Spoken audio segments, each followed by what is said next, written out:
Hello and welcome back to this year's last episode of In Conversation with Creatives. For episode 4, I have with me my college batchmate and a graphic designer, Miss Priya Chaudhary. She has a portfolio of work spanning across branding, advertising, and UI UX, and she currently works as a visual and motion designer at Amazon. She has worked on brands like Google, Netflix, Universal Pictures, and Disney. So let's jump right in.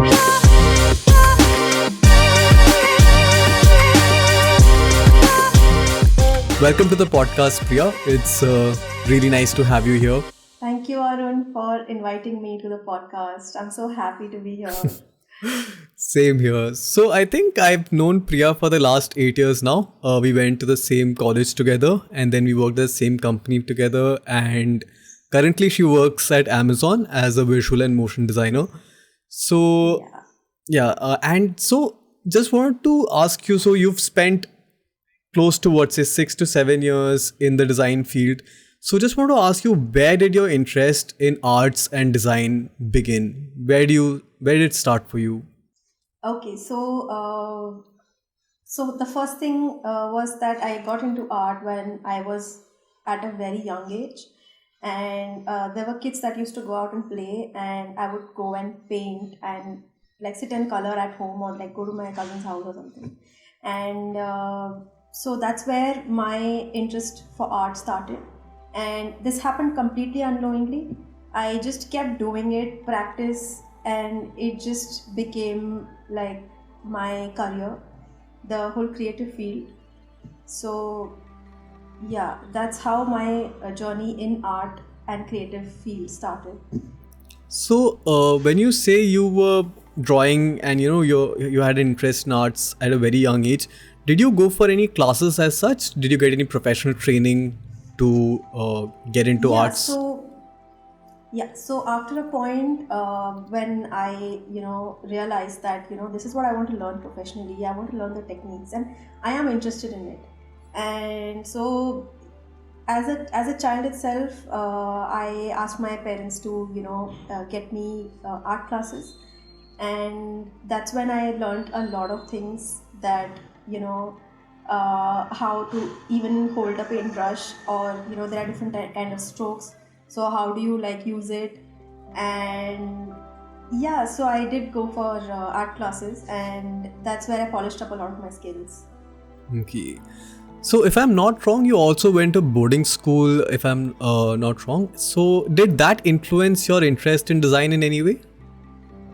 Yeah, so in my boarding school, I was one of the good artists among the other artists as well. And every time I painted or drew something, it got so much appreciation that really motivated me to do better, and it really pushed me to keep doing it. And so in my boards, like when you had your 10th and 12th board exams, so that time I had chosen fine arts as my subject. So actually studied fine arts theory, practical, and we painted these huge canvases with acrylic, and there were many different mediums that I experimented with, like watercolors and poster colors and stuff like that.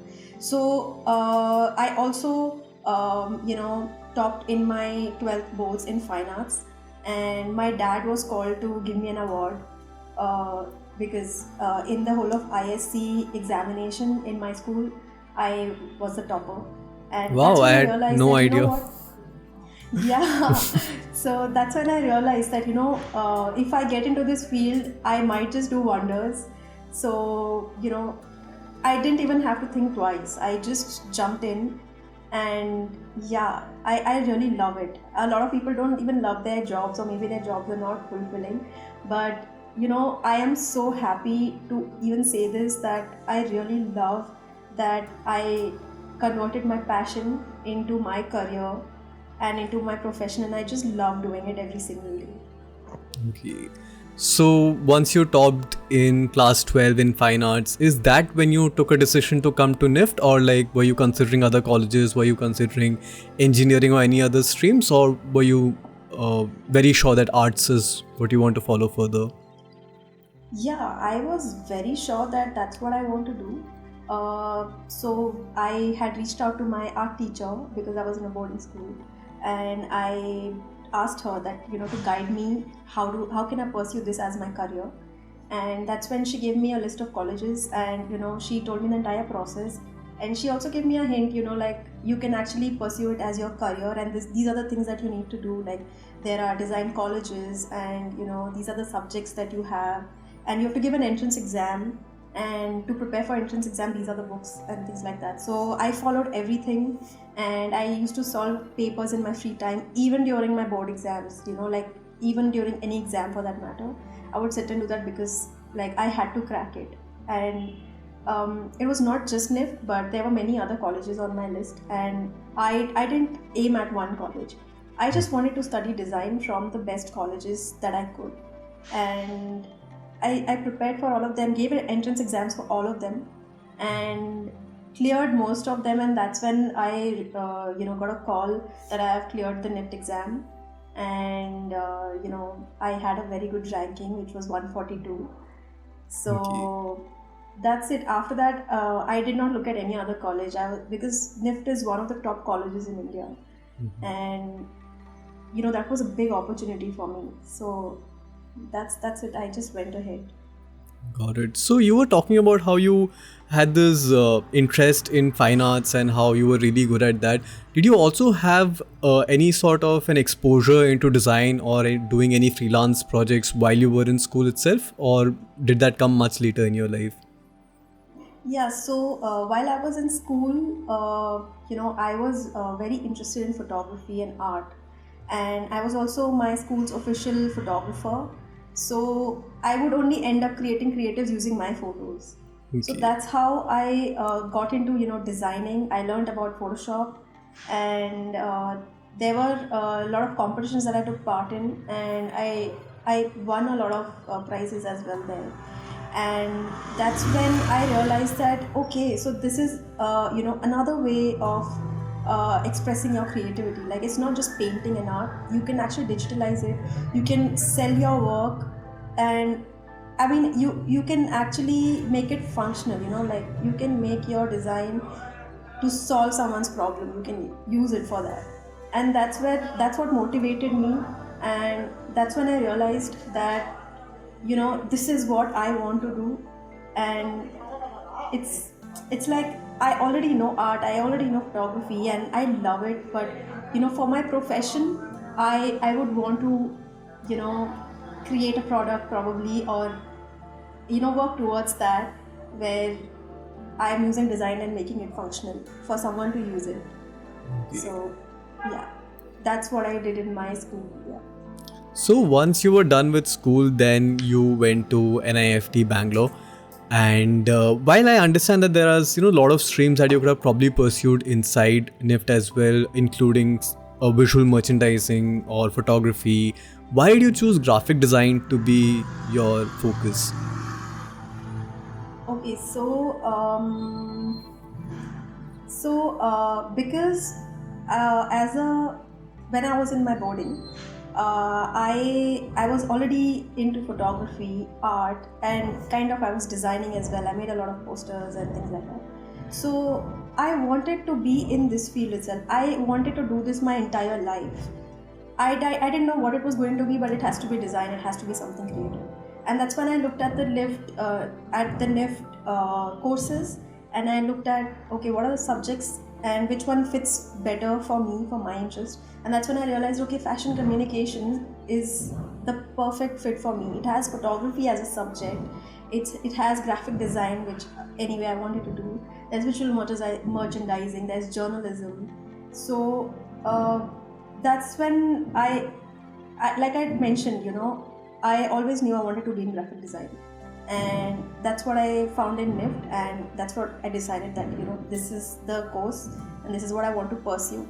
And for some reason, I had a lot of confidence about it that it's not going to give me bad results for any reason.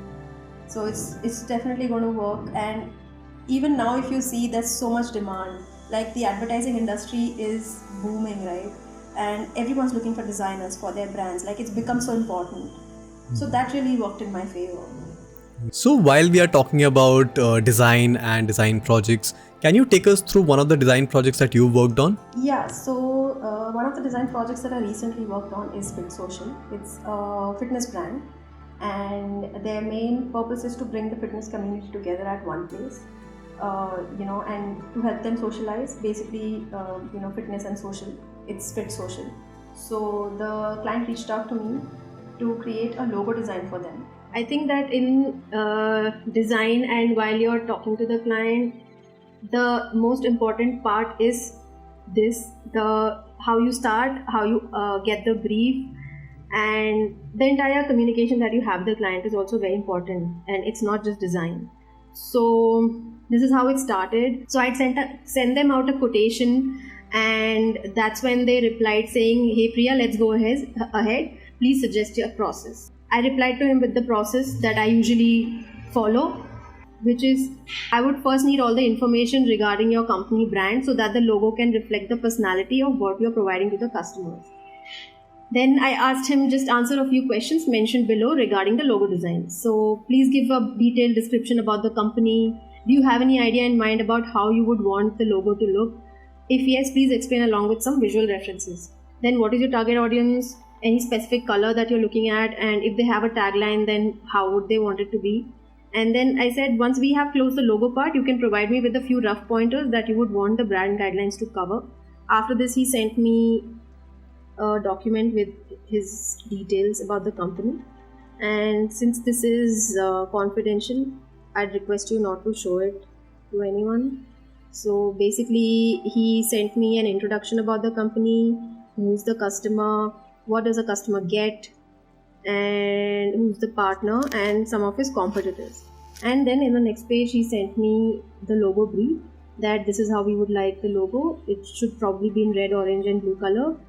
And as per their understanding, they've sent me like the logo psychology, the color psychology here, that what red denotes, what orange denotes. So he said, ask me to take reference from this. And he said there's no tagline yet. And he said our product is mainly a mobile app, mostly accessed through mobile tabs. Consider this fact while designing the logo. So I got most of the information from here. So here's the logo document that I had sent him. So I had promised him 2 logo options. So that's what I sent him here. So this is the logo option 1. And this is the inspiration. It's a runner, athlete, speed, movement. These are the things that I wanted the logo to reflect. And I also wanted that Fit Social should, be denoted with its first letter F. And for some reason, I wanted to add this to the logo as well. And so this is what happened. I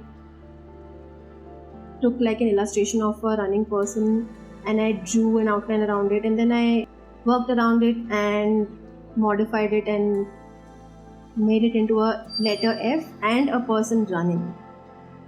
So this is how I made it into a logo. And these are the colors. I showed him how it would look like on different mediums.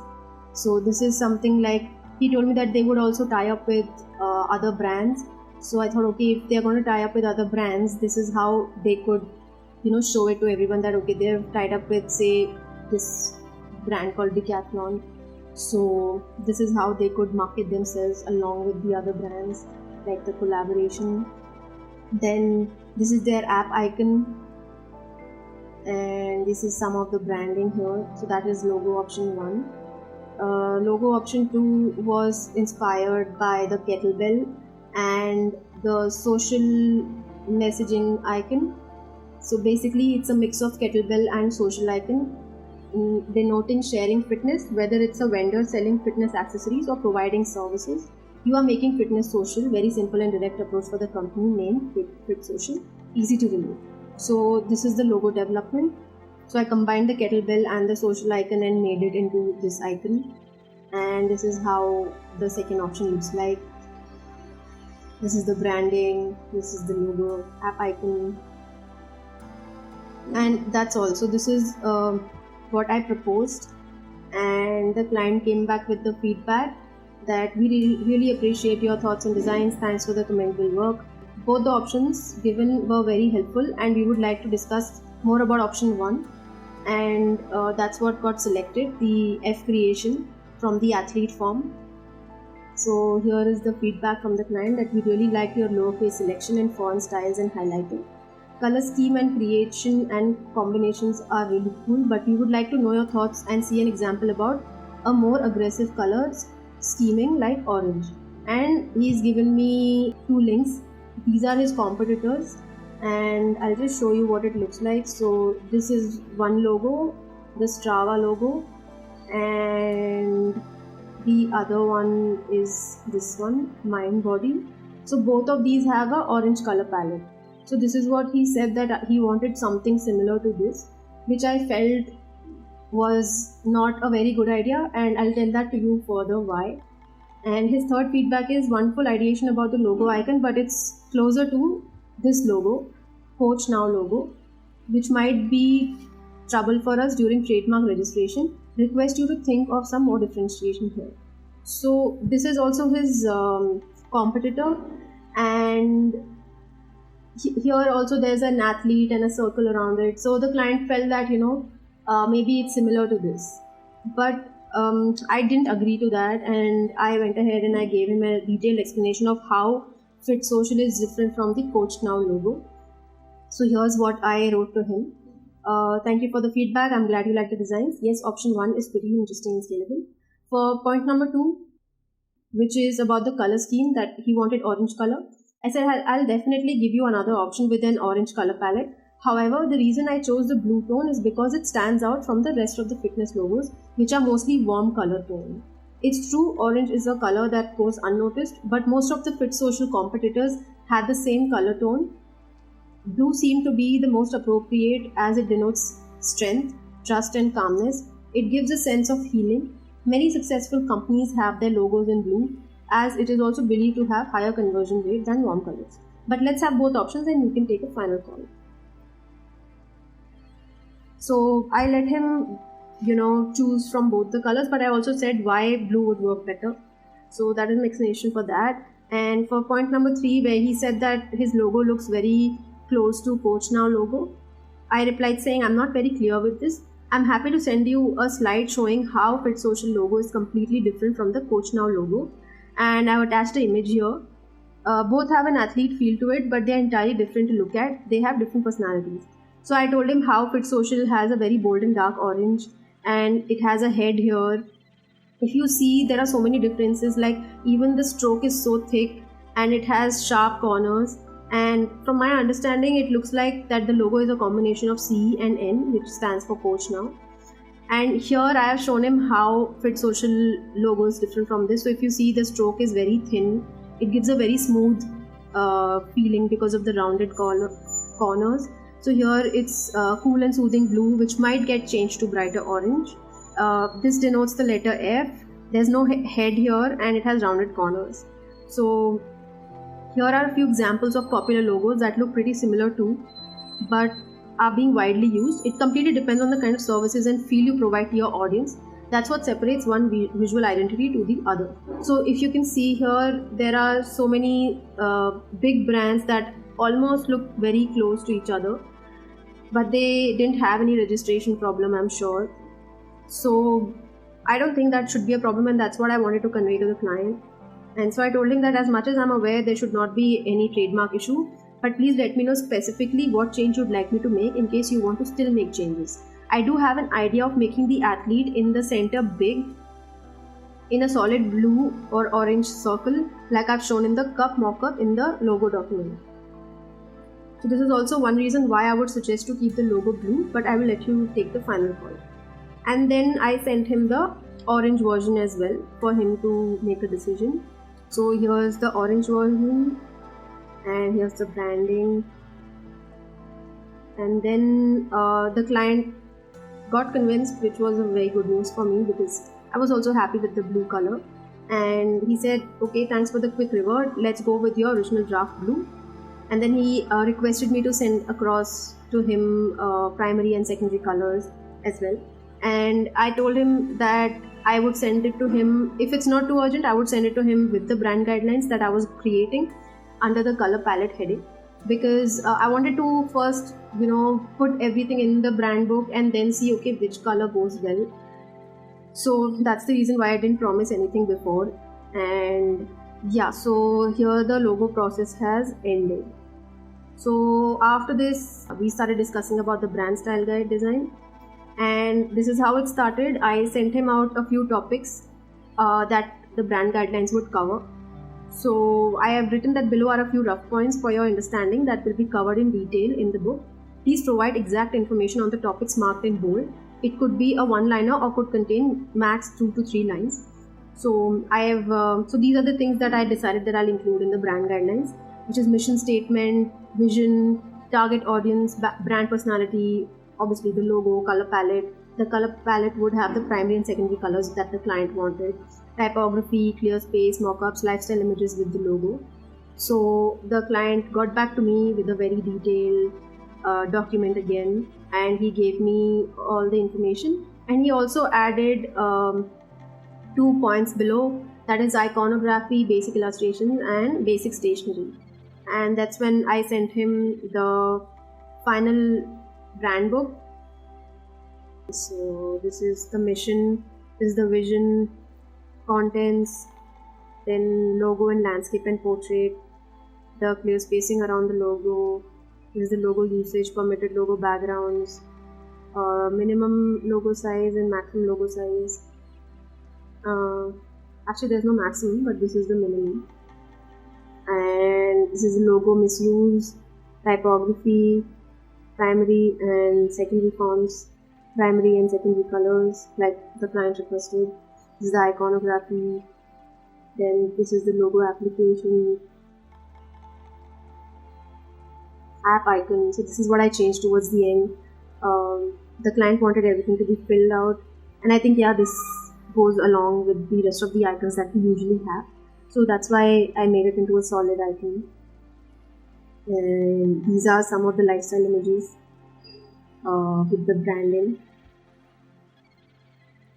So this is their brand book, and once they sent me the payment, I sent them the logo files and the brand book files.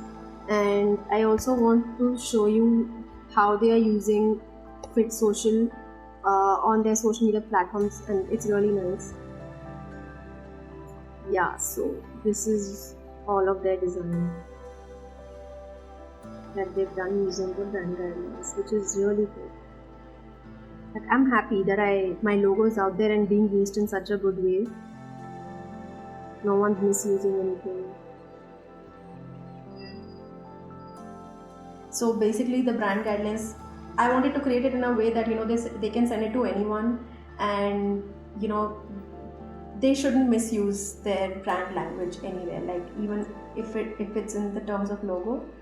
So imagine you're a designer and you've created this amazing design, and then you see that your design is on a billboard and someone else has created it. Okay, you've just created the branding for that probably, and the whole design is really terrible. Like as a designer, you look at it and you're like, no, there are so many mistakes. So it's always advisable to give the brand guidelines.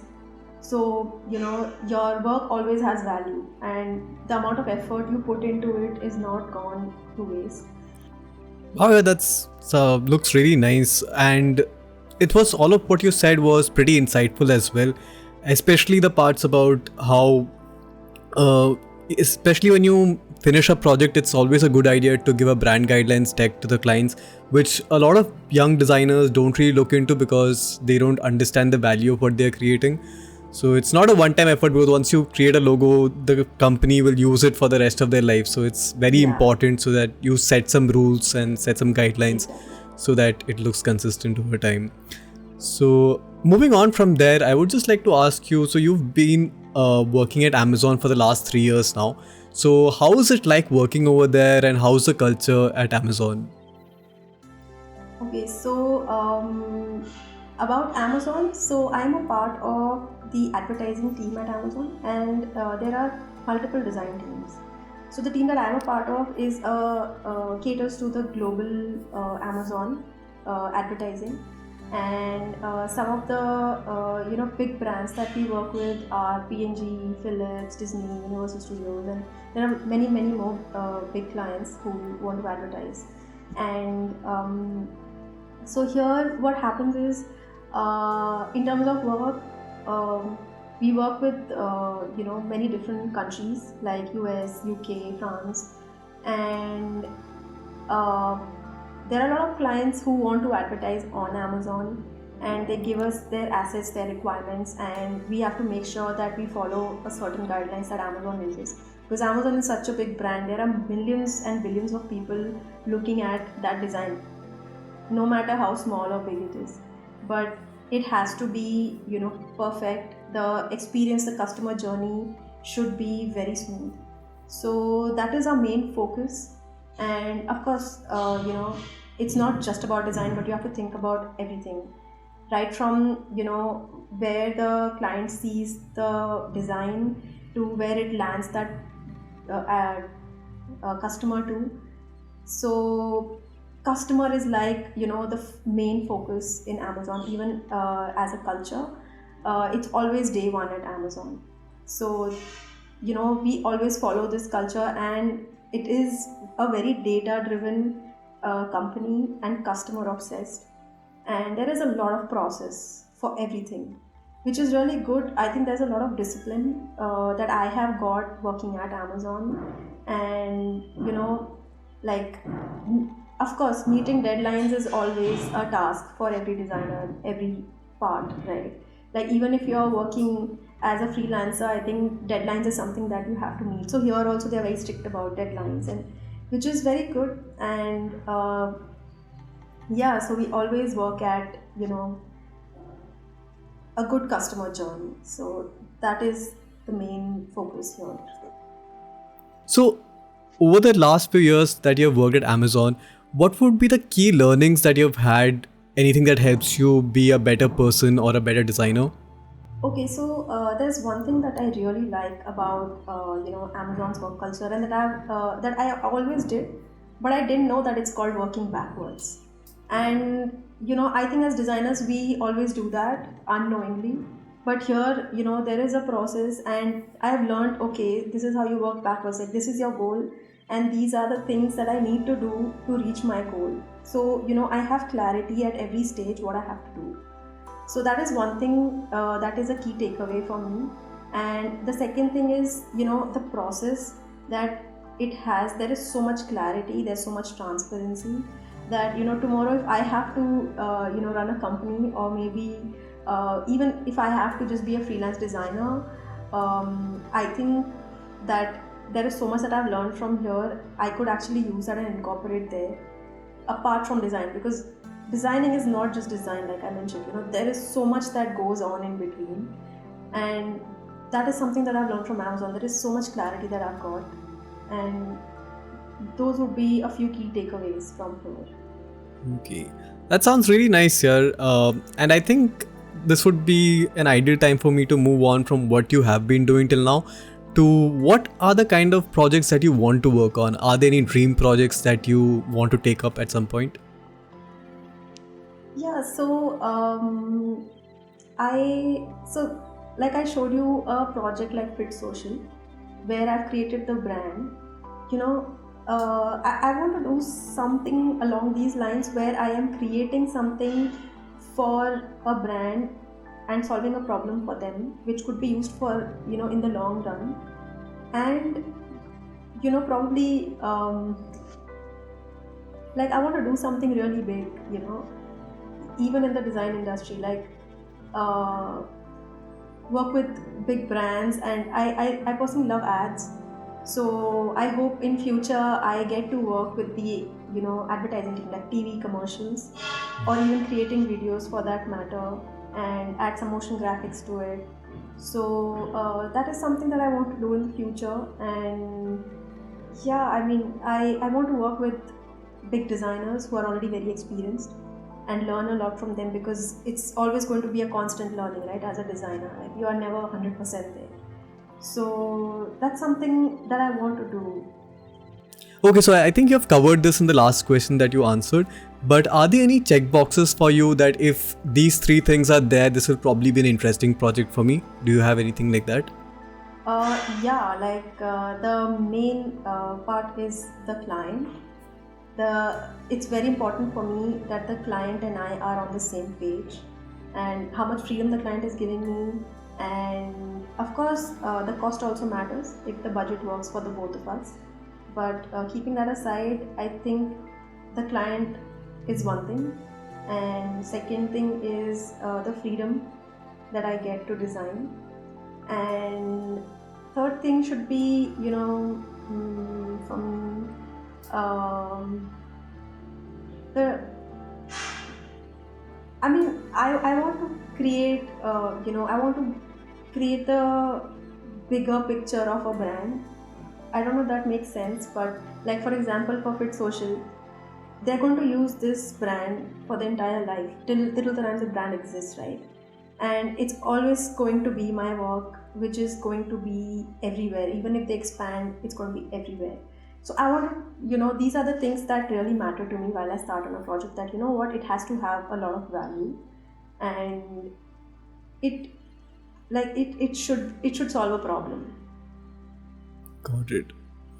So I think I'll move on to the next set of questions now. And how can somebody with no background in design probably get started in design? Do you have any thoughts on that?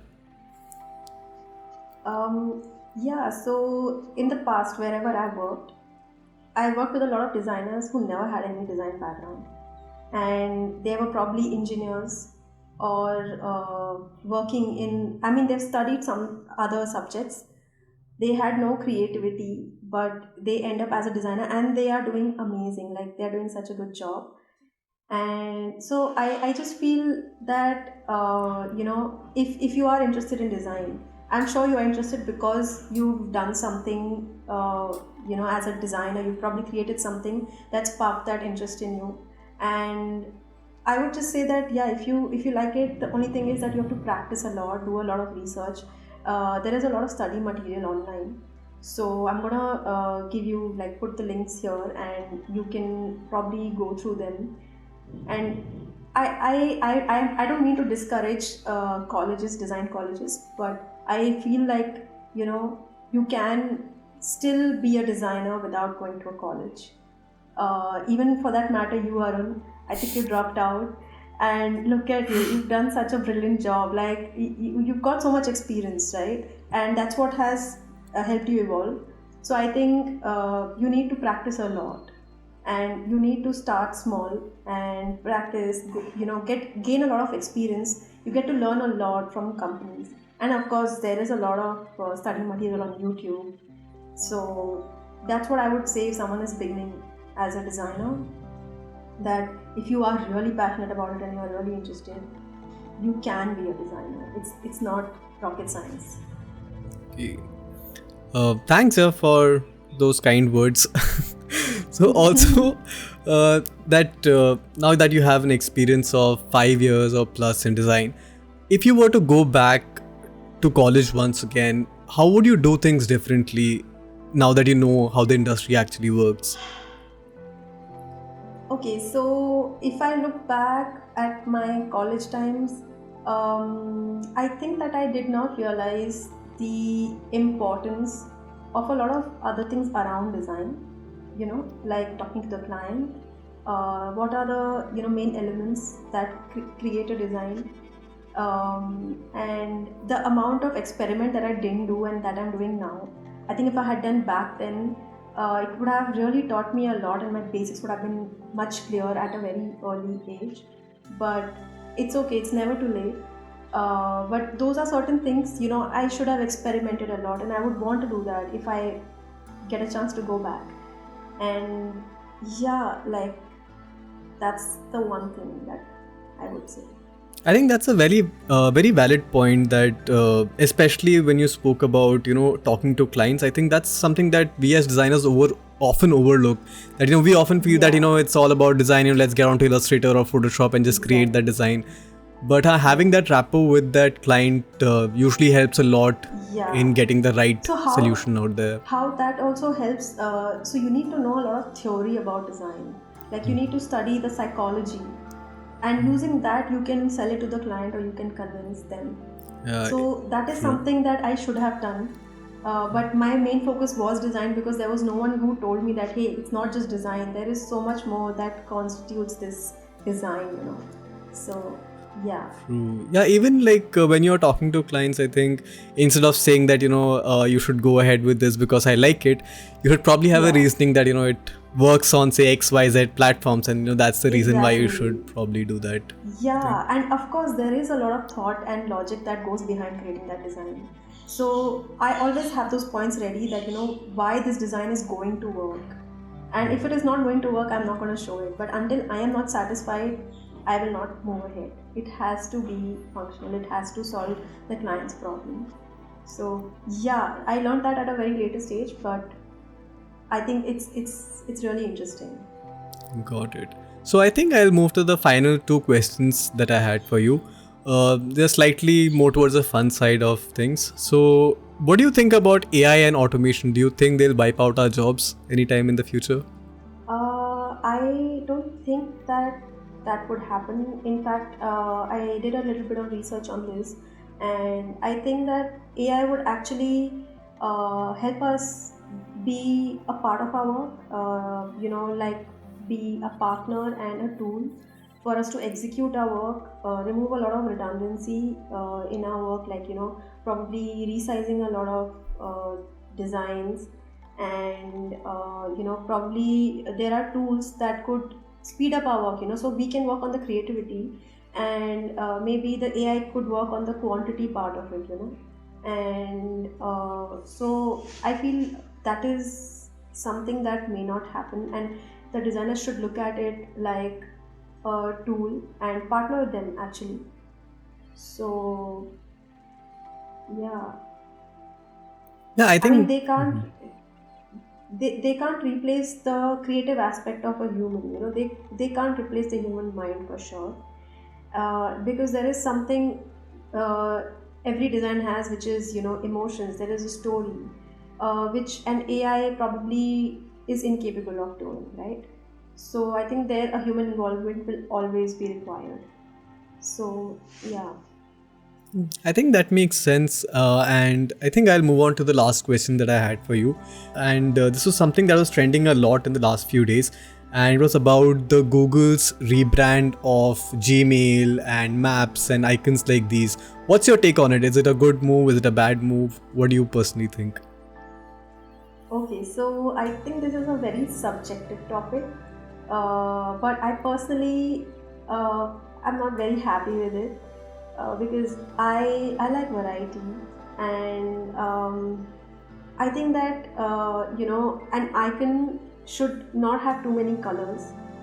So I mean, it is again subjective. Like, I don't know why they did that. I know they're a huge company and they have very experienced designers working in the background, and they probably have their reasons. They're trying to unify all their apps, or to create consistency or something. But I'm not personally happy with it. But let's see what happens. Like, maybe that is going to be the next trend. Got it. Okay, so I think that gets me to the end of the podcast. Thank you, Priya, for taking out the time and doing this with me. I hope Thank you so much, Arun. I wish you get all the success in the future, and I hope to see you again sometime soon.